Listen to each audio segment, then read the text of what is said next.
Hello. I feel like I have to tell the story or else I will be not remembered. Here's where my story begins.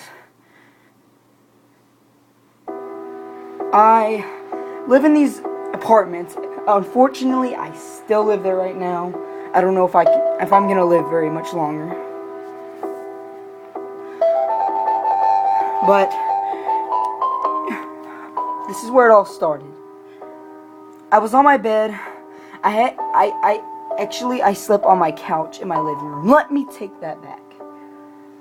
I don't sleep on my bed in my room because I've had lots of nightmares occurring.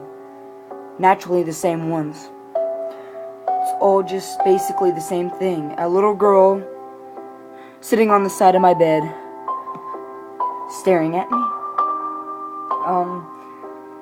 This little girl has blonde hair and brown eyes. Every time I see her, she's wearing a bedgown that looks like something from the 1800s.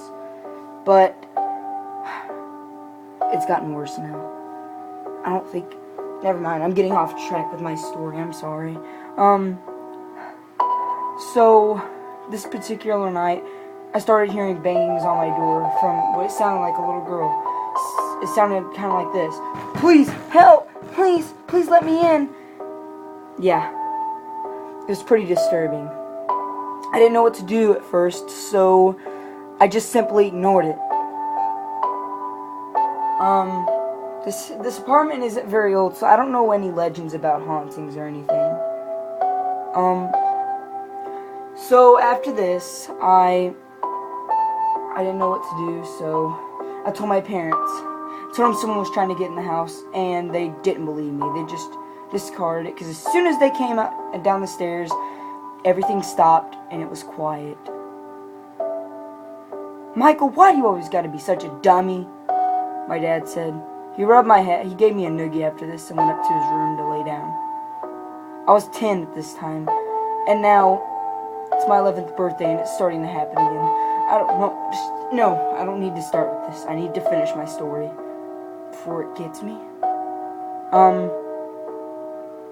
The next day I did some research in the office about it. Tried to find some old files of any young lady that lived here, but none of them were young. They were all in their 20s, ready to move off to college, and they already have families and jobs. At least that's what most of the coworkers said. There was no little kids on there. The very next night was even more disturbing. I started hearing beatings on my window, and it was everywhere. I didn't know what to do, so I flung my covers over me in anger, and I walked over, pretty pissed off at this whole situation. I swung the door open to see nothing. It was even more creepier, the point that there was nobody outside. There was a note in front of my door, though. I picked it up and started to read it.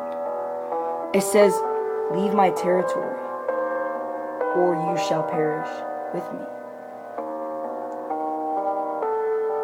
This note made me feel even more terrible, till I heard a huge bash against my back door.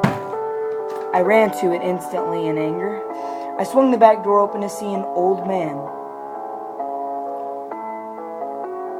He simply looked at me and said, "Alright, I had enough of your crap. You better stay away from me and my wife. You gave us a heart attack." And he stopped in the middle of his sentence, realizing I wasn't the thing that he was seeing.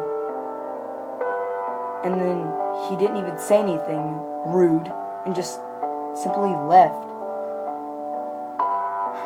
I guess more neighbors may be seeing what I'm seeing too, except now it's only me. The next day I did some research, and surprisingly I found out more details. The next morning I was met by an old man, and he had to talk to me about the thing that was supposedly what I was seeing. The thing I was seeing was a little girl that this old man had adopted whenever he was in his late 30s.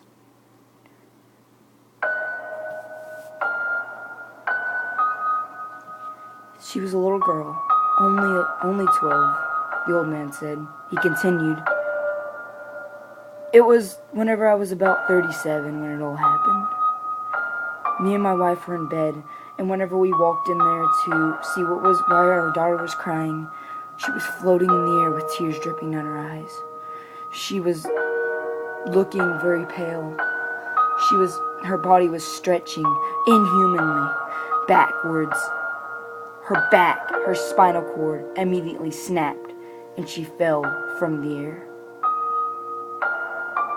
We realized that the doctors from the agency never told us that she had suicidal thoughts and had delivered her soul to the devil, gave everything away to that evil thing. She had an exorcist that night, and unfortunately, my house had been haunted by it. He told me that the very next person that lived there would become one of her.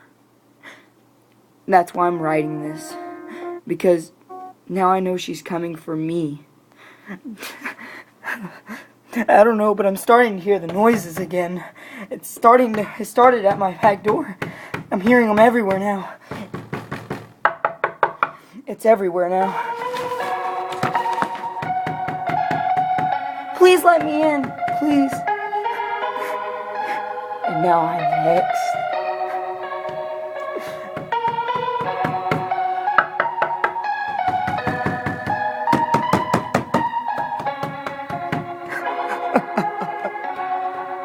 Ah